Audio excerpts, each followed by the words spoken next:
I smoothed down the front of my dress and watched my father take the podium. 200 guests filled the grand ballroom of the Meridian Hotel. Crystal chandeliers, white tablecloths, wine glasses catching the light. It was supposed to be a celebration. My father smiled at the crowd. He looked like a king saying goodbye to his kingdom. "I want to thank everyone for coming tonight," he said. "After 40 years, I'm ready to pass the torch to the next generation." He paused. He looked at the table where my brother sat. Then he looked at me. "Let me introduce you to my family," he said.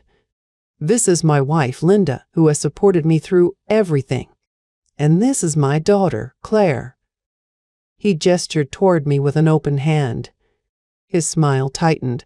"Our little assistant," he said. "She helps out around the office." Laughter rippled through the crowd, polite laughter. The kind that says we all understand this is a joke.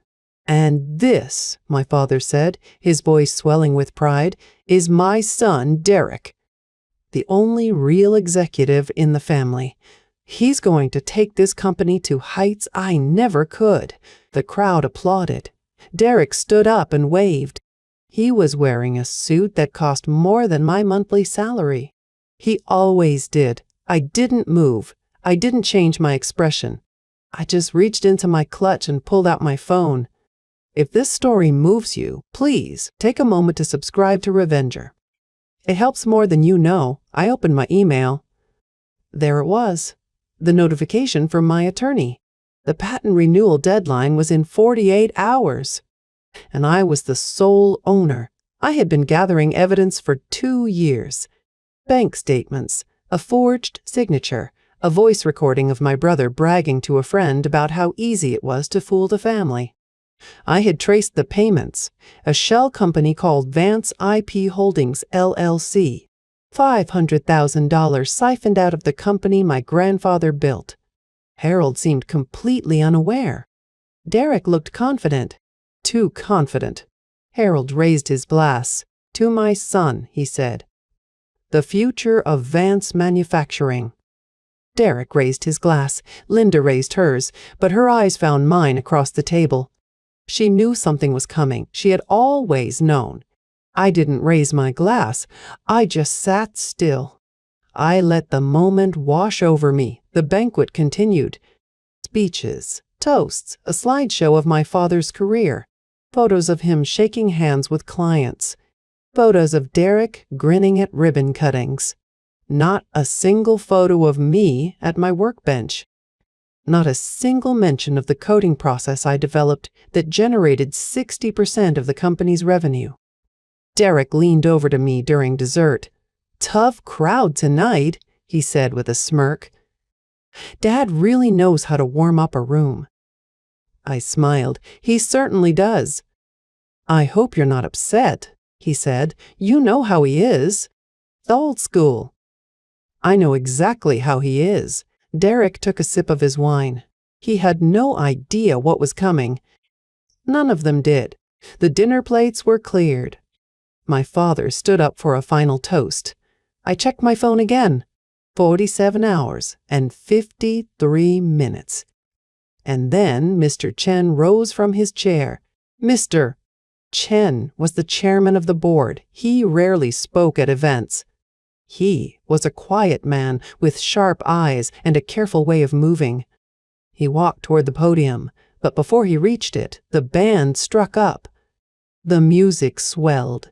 Guests began rising from their seats, mingling and laughing. Someone grabbed my father's hand to congratulate him. Derek was already surrounded by well-wishers. Mr. Chen stopped. He looked at me across the room. His eyes met mine. He gave a single slow nod. Then he turned and walked back to his seat. He knew. He had known for a long time. I checked my phone one more time. 47 hours and 32 minutes. I had everything I needed, but I waited. I wanted the right moment to strike. I didn't move. I held my breath. Then I closed the cabinet and stood up. My hands were steady, My mind was not. But I made a decision right there. I would not confront Derek, not yet. I would become his shadow. I would document everything. The bank was the first piece. I called them the next morning, pretending to be Derek's assistant. I needed copies of statements for a board review. They mailed them to a P.O. box. I opened that afternoon. 3 days later, I had the records in my hands. The statements identified Vance IP Holdings, LLC, as the receiving account. The payments went back to January 2022. Later statements would show the full $500,000 over 2 years. The registered address was a UPS store on the south side of Chicago. I didn't confront Derek. I didn't tell my mother. I called the company that was receiving the license. I introduced myself as the inventor of the coding process. I asked polite questions. The licensing manager confirmed they had signed an agreement in January 2022 with Vance Manufacturing, represented by one Derek Vance. She offered to send me a copy. I said yes. When the envelope arrived, I opened it in my kitchen. The signature at the bottom was mine, but I had never signed it. I had never seen this contract. I pulled out one of my old engineering reports from the company files. I placed it next to the agreement. The signatures didn't match. Not even close. Derek had tried to forge my name, and he had done a sloppy job. A child could have spotted the difference. I took the agreement to a document examiner. She confirmed it in writing. Forged, unauthorized, invalid. In September 2022, I did something I still don't fully recognize. I bought a small voice recorder. I invited Derek to lunch at a restaurant near the office. I told him I wanted to discuss the future of R&D. He arrived 20 minutes late, ordered an expensive whiskey, and spent an hour talking about himself. I let him talk. I asked questions about company strategy. I mentioned the patent. He laughed. "Don't worry about the patent," he said. "I've got that handled. Dad doesn't even know what I've been doing with it. He thinks I'm a genius." I kept my face neutral. "What have you been doing?" He leaned in. His voice dropped. "I've been licensing it to a competitor." Behind his back. Behind yours. The checks go to a shell company I set up. $50,000 a month. Dad never reads the financial reports. He signs whatever I put in front of him. "And the family?" I said. "Fooling the family is the easiest part," he said. "Claire thinks she's the smart one. She's just the engineer. I'm the one making money." The recorder was in my purse, sitting on the table between us. It captured every word. After lunch, I drove home and transferred the file to my computer. I made 3 backups. I saved one in a safety deposit box at a different bank. I secured a copy for the attorney I would hire later. In August 2022, I had filed a formal patent assignment with the USPTO. I named myself as the sole inventor and sole owner. I removed Vance Manufacturing from the title. I notified the patent office in writing that no other entity held rights to the coding process. The assignment was recorded. It was legal. It was final. In October, I sent a cease and desist letter to the competitor who had been using my patent without authorization. I informed them that the licensing agreement they held was forged. I gave them 30 days to respond. Their lawyer called mine within a week. They had no idea about the forgery. They agreed to cooperate fully with my investigation. I told them to continue making their regular payments to Vance IP Holdings, LLC. The payments would serve as evidence of the ongoing fraud. By November 2022, I had a complete file. Bank statements, the forged agreement, the document examiner's report, the voice recording, the USPTO assignment, the cease and desist letter. Every piece was organized in a binder, tabbed, and labeled. I kept working. I kept developing new products. I kept generating 60% of the company's revenue. I smiled at my father's dinners. I listened to Derek's boasting. I watched them plan the future of a company that was built on technology I owned. And I waited 2 years, 2 full years. I had everything I needed, but I waited. I wanted the right moment to strike. 3 months before the banquet, my father called me into his office. Not the corner office with the windows. That was already being painted for Derek. My father sat at his old desk, the one our grandfather had used. He didn't look at me when I walked in. "Close the door," he said. I closed it. I sat in the chair across from him. The chair was lower than his. It always had been. He pushed an envelope across the desk. It was thin. 1 page, maybe 2. "Your brother is going to take over as CEO next quarter," he said. "I'm retiring. It's time." I waited. "You've been a good help around here, Claire. I want you to know I appreciate it." Help. Not engineer, not head of R&D. Help. He tapped the envelope. "There's a severance package in there. $15,000. Plus a nice thank you note I had Linda help me write. $15,000 for 8 years. For a patent that generated 60% of the company's revenue. Take some time off," he said. "Travel. Find a husband. You're 34. It's not too late." I opened the envelope. There was a check for $15,000. There was a 1-page letter thanking me for my clerical support. "Clerical support. Thank you, Dad," I said. My voice was calm. "I'll think about it." He nodded, already looking past me at the door. "Derek is having some people over tonight to celebrate. You should come. Bring a dish."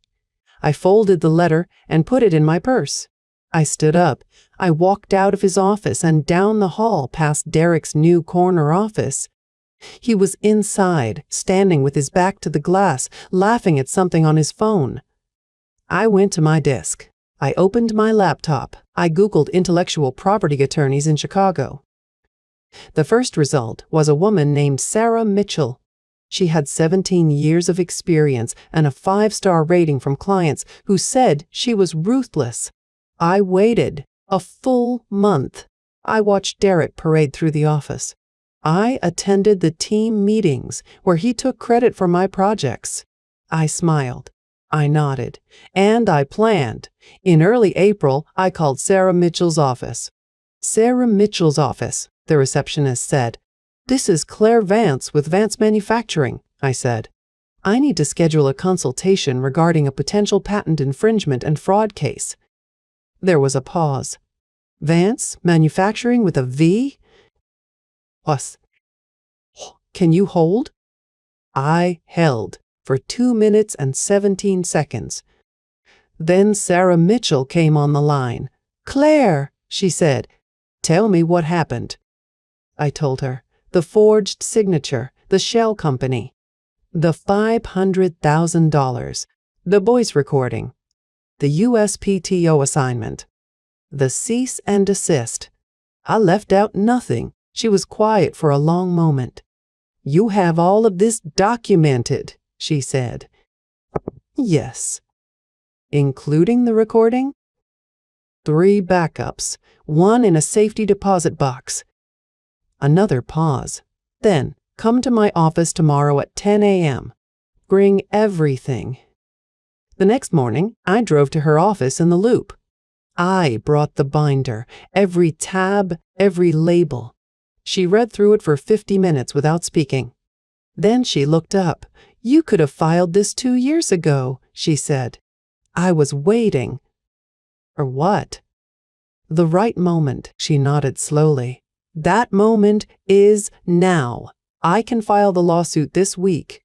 We serve Derek, we serve the company, we serve the competitor. The board will have no choice but to investigate." "Do we wait?" She raised an eyebrow. "How long?" I thought about the banquet. 2 months away. 2 months of dinners and meetings, and Derek's smug face telling everyone he was the new CEO. "There's an event in June," I said. "A retirement banquet for my father. I want to do it there." She studied me. "You'll want to serve papers at a retirement party." "Not serve papers," I said. "I want to make sure the right people know the truth all at once in a room full of witnesses." She leaned back in her chair. "We can file the lawsuit now and hold the service for a later date. That buys us time, but not forever." "Do it," I said. She drafted the complaint that afternoon. Patent infringement, fraud, forgery, embezzlement. 15 pages. I signed it. She filed it with the federal court on April 3rd, under seal, with instructions to hold the summons. I didn't tell anyone. Not my father, not Derek, not a single person at the company. Except my mother. She called me 3 days after the filing. She asked me to meet her for lunch at a small cafe near her house. Not the country club where she usually went. A place where no one would know us. I sat down across from her. She ordered tea. She didn't touch it. "You're doing something, aren't you?" she said. "What makes you say that?" "Because you have the same look I had when I found the credit card statements 10 years ago." I didn't know what she was talking about. She reached into her purse and pulled out a manila folder. "Worn at the edges. Thick. I've been saving these for 8 years, she said. "Ever since your father gave Derek the vice president position you deserved." I opened the folder. Inside were emails. Printed out, date stamped, organized by year. Emails from my father to the board. Emails from Derek to clients. Emails that showed exactly who did the work and who took the credit. "I have every performance review you ever received from your direct reports," she said. "I have the original draft of the patent application you wrote in 2018, before Derek's name was added as co-inventor and then quietly removed when he realized he didn't understand the chemistry." I looked at her. "You've had this all along?" "I've been watching," she said, "waiting for you to be ready." I closed the folder. "I'm ready." She reached across the table and squeezed my hand. "I know. I've always known." That night, I sat in my apartment and spread everything out on my coffee table. The binder for my investigation, the folder from my mother, the sealed lawsuit, the unserved summons. I looked at the calendar on my phone. June 15th, the grand ballroom of the Meridian Hotel. 200 guests, my father's retirement. Derek's coronation. I told my father I'd think about it. But I had already made my decision. The banquet would be the stage. My father's speech lasted 12 minutes. He told stories about the early days, about building the company from nothing, about the values that made Vance Manufacturing what it was. The audience laughed at the right moments. They applauded when he thanked his wife for 40 years of patience. Then he got to the part everyone was waiting for. "I'm proud to say the company is in good hands," he said, and he gestured to the front table. "My son, Derek, has been the driving force behind our recent success. He's the only real executive in the family, and I have complete confidence in his leadership." The spotlight swung to Derek. He stood up, buttoned his jacket, and gave a modest wave. The room applauded. Glasses clinked. Someone whistled. My mother's hand found mine under the table. She squeezed once, hard. I didn't move. I just watched my father beam at Derek, watched my brother soak in the applause, and I thought about the binder in my bag. I thought about the USPTO filing, the bank statements, the voice recording. I thought about the 47 hours left on the clock. Then my father said, "And of course, my daughter Claire is here too. She helps out around the office, a little assistant, but we love her." Polite laughter. A few people turned to look at me. I smiled. I didn't flinch. Derek caught my eye from across the table. He raised his glass in a mock toast and mouthed, "Told you." I checked my phone. 2 emails, one from my attorney confirming the lawsuit was still under seal. One from Mr. Chen's assistant, asking if I had a moment to speak with him privately after the dinner. I typed back, "I'll be available after the speeches." A server came by and refilled my water glass. The room hummed with conversation and the clatter of silverware. The salad course arrived. I ate without tasting it. Then the dinner plates were cleared. Dessert came and went. Coffee was poured. My father stood up again, ready to introduce the final speaker of the evening. "I'd like to welcome our board chairman, Mr. Burst Chen, to say a few words," he said. Mr. Chen walked to the podium. He was a small, thin man in a perfectly fitted suit. He adjusted the microphone, took a moment to look out at the room, and then began to speak. "Thank you, Harold, for 4 decades of dedication," he said. "You've built a fine company, but I want to talk about something that happened after you built it." He paused. The room leaned in. "You see, a company doesn't grow on vision alone, Mr. Chen continued. "It grows on innovation, on proprietary technology, on products that competitors cannot replicate. And for the last 5 years, the product that has kept this company competitive was not developed in a boardroom. It was developed in a laboratory by an engineer, a woman who was never given a title, never given a bonus, never given the credit she deserved." I felt the room shift. People turned to look at me again, but this time it was different. Confused, curious, Mr. Chen looked directly at me. "Claire Vance holds the patent for the coding process that generates 60% of this company's revenue. She is the sole inventor. She is the sole owner. And the patent renewal deadline is in 2 days." A murmur rippled through the crowd.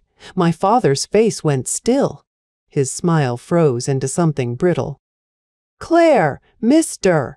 Chen said, his voice carrying clearly across the ballroom, "Will you stand and tell us whether you plan to renew the patent?" I stood up. The tablecloth brushed against my knees. I heard Derek's glass hit the floor behind me. Someone gasped. The room went silent. I kept my eyes on Mr. Chen. "I'm afraid I can't," I said. My voice was steady. "The current licensee has been in breach of contract for 2 years. I've already filed a lawsuit." The silence stretched. Someone dropped a fork. My father opened his mouth, then closed it. Derek was on his feet now, his face red. "What lawsuit? What are you talking about?" I didn't look at him. I reached into my bag and pulled out a thick manila folder. The edges were worn from handling. The tab read, "Vance IP Holdings LLC." I held it up. "I have proof," I said. Derek's face went white. I held the folder in both hands. The room was silent. 200 people watching. My father stared at me like he didn't recognize me. Derek was frozen behind his seat. I walked toward Mr. Chen. My heels clicked on the hardwood floor. Each step felt heavier than the last. I stopped beside the podium. Mr. Chen was still standing there with the microphone in his hand. "Boo!" He looked at the folder, then at me. "Claire?" His voice was quiet. "Private. May I?" I asked. He nodded. I placed the folder on the podium and opened it. The first page was the forged licensing agreement. January 2022. My signature at the bottom. I'd memorized every detail of that document. The way the signature slanted wrong, the missing loop on the letter C. A professional examiner had confirmed it wasn't mine. I'd paid for that report, best money I ever spent. I filed a patent assignment with the USPTO in August 2022, I said. My voice carried through the ballroom. I practiced that sentence 100 times in my bathroom mirror, naming myself as the sole inventor and sole owner of the coding process that generates 60% of this company's revenue. No one moved. I also sent a cease and desist letter to the current licensee in October 2022. I pulled out 2 more documents. The bank statements were next. The statements documented $500,000 siphoned over 2 years. Deposited to Vance IP Holdings, LLC. Derek was breathing hard now. I could hear it from 10 feet away. "That's not true," he said. His voice cracked on the last word. "You don't have proof." I pulled out the bank statements. The account was opened in January 2022. The registered address was a UPS store on the south side of Chicago. A mailbox? Not an office, not a warehouse. A box. I called the bank the morning after I found the payments, I said. I pretended to be your assistant. They told me everything. Derek took a step forward. His hand reached for the folder. I didn't flinch. "Don't," Mr. Chen said. 2 security guards appeared from behind the back wall. Big men in black suits. One of them blocked Derek's path. "I recorded you," I said. The room gasped. "September 2022. We had lunch at that Italian place near the office. You ordered the carbonara. You talked for 40 minutes about how you fooled everyone. How you forged my signature and set up a shell company and no one would ever know." Derek's face was the color of old paper. "You set me up." "I documented it," I said. I pulled the voice recorder from my bag. The same one I'd used that day at lunch. I pressed play. Derek's voice filled the ballroom. "She's just the engineer. She doesn't understand business. I signed her name. Easy. No one checks these things." The recording played for 12 seconds. It was enough. Mr. Chen turned to face the room. He raised the microphone to his lips. "Derek Vance will be terminated, effective June 22, 2024. Derek shouted something. I didn't catch the words. The security guards took his arms and walked him toward the side door. He struggled. He called me names. I didn't look at him. My father stood up from the head table. His chair scraped the floor. He looked at me, then at the folder, then at Mr. Prue. "Chen, I don't understand," he said. Chen ignored him. He turned to me. "We'll need to discuss the licensing agreement." I nodded. "In the board meeting after this," he said. My father stepped forward. "Claire, I never meant—" I held up my hand. "Not now." My voice was flat. "Controlled. Let me think about it." The room was still silent. His face was red. His hands were shaking. I left the folder on the podium and walked back to my seat. My mother met my eyes from across the table. She was smiling, small, just a corner of her mouth. I sat down, reached for my water glass, took one sip. Behind me, Derek was still yelling as the doors closed behind him. "You'll regret this," he shouted. I didn't respond. I just looked at my father. His face was white now. He looked old, smaller than he had an hour ago. 47 hours left on the clock. I had everything I needed. The private meeting room was down a long corridor from the ballroom. Mr. Chen led the way. 3 board members followed. I walked behind them, the folder still on the podium, the recording still in my bag. The room was small, a mahogany table, 6 chairs. No windows. Mr. Chen sat at the head and gestured for me to take the seat to his right. "Claire," he said, "I've known about your patent since August of 22. When you filed the assignment with the USPTO, the board received a notification. I kept it quiet. I wanted to see what you would do." I sat down. "And what did you see?" He folded his hands. "I saw patience, discipline. A person who waited for the right moment instead of the easy one." One of the board members, a woman in her 60s named Patricia, leaned forward. "We need to discuss the patent. The renewal deadline is in 47 hours. "I'm aware," I said. Chen looked at me directly. "What are your terms?" "Pull." I had prepared for this. I had rehearsed it in my head 100 times. But hearing it out loud was different. Real. $2 million up front, I said. 5% royalties on all sales using my patent. And I want it in writing. Patricia blinked. "That's steep." "No," I said. "That's market rate for a process that generates 60% of your revenue. And the alternative is litigation. I have a lawsuit filed under seal. I have proof of forgery. I have a voice recording of Derek confessing. I can let that patent expire in 47 hours. Silence. Chen nodded slowly. We'll have the papers drawn up by morning. The negotiation took 2 hours. There was tension. There was pushback. There was a moment when Patricia argued for a lower royalty rate, and I reminded her that without me, the company had no product. She stopped arguing. I signed the agreement at 9:47 p.m. On July 1st, 2024. The upfront payment hit my account within 3 business days. $2 million. Wired to an account I had opened a month earlier just in case.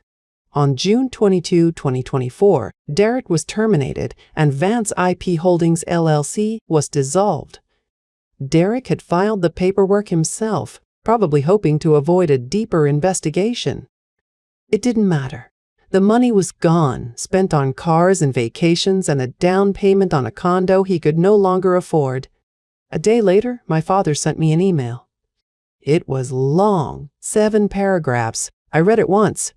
He said he was sorry. He said he had been blind. He said Derek had fooled him. He said he never meant to hurt me. He said he hoped we could rebuild. He said Vance Manufacturing was struggling under Derek's fallout and the new licensing costs. I read it a second time. Then I archived it. I did not respond. In August 2024, I founded my own engineering firm. I hired my first employee, a young engineer named Maya, who had interned at Vance Manufacturing 2 years earlier. She had watched Derek take credit for my work. She knew the truth. We started small, a consulting contract with a packaging company, a materials analysis for a medical device firm. Nothing glamorous, but it was mine. September, I got a call from a former client of Vance Manufacturing. They had heard I was on my own. They wanted to work with me directly. I said yes. By November, I had 4 employees, a waiting list, a reputation, and then, in June of the following year, my phone rang. The caller ID showed my father's name. I let it ring 3 times before I answered. "Claire," he said. His voice was thinner now. "Tired. I know you don't want to hear from me, but without your patent, the new licensing costs are bleeding us dry. The board is considering shutting down." I said nothing. He took a breath. "Claire, would you consider coming back?" "As CEO?" I looked out my office window. I could see the skyline. My building, my name on the door. "I'm not an assistant anymore," I said. "I'm the owner of the technology that made your company. Goodbye." I hung up. He never called again. I let the call end without another word. After I hung up, I set my phone face down on the desk and watched the afternoon light shift across the Chicago skyline. My office was small, 2 rooms on the north side, good light, a desk I'd picked out myself. On the wall hung my engineering degree, my USPTO filing, a framed photo of my mother and me at a coffee shop the day after the banquet. I didn't feel triumphant. I felt light, like a door had finally closed that I'd been holding open for 34 years. The weeks after the negotiation had been a blur of paperwork and bank wires. The $2 million hit my account within 3 business days, just as Sarah promised. I signed the licensing agreement at 9:47 p.m. on July 1st in a conference room with Mr. Prize dead, Chen, and 2 board members I barely knew. Derek was terminated, and the shell company was dissolved on June 22, 2024. I wasn't there to see it, but Patricia, one of the board members, told me later that he tried to argue, tried to claim the folder was fake. Mr. Chen stood up and said 4 words, "We have the recording." The bank statements showed the money had been spent. Cars, vacations, a down payment on a condo Derek never actually owned. There was nothing left to recover, but that wasn't my problem anymore. My father sent an email on Wednesday. I read it once. "I'm sorry, Claire. I should have seen it." I closed the tab. In August 2024, I founded my own engineering firm. I called it Vanguard Engineering, not Vance. Vanguard. August came quickly. I hired my first employee, a young engineer named Maya who had interned at Vance Manufacturing 2 years earlier. She knew my work. She'd read my patent filings. She showed up on her first day with a notebook full of questions and a smile that reminded me of myself 10 years ago. By November, I had 4 employees, a client list, a reputation that had nothing to do with my father's company. And then, in June of the following year, my phone rang. The caller ID showed my father's name. I let it ring 3 times before I answered. "Claire," he said. His voice was thinner now. "Tired. I know you don't want to hear from me. But Vance Manufacturing is struggling. Without your patent, we've lost 60% of our revenue. The board is considering shutting down." I said nothing. He took a breath. I heard him hesitate. Then he said, "I was wrong about you, Claire. I was wrong about everything. Your mother told me."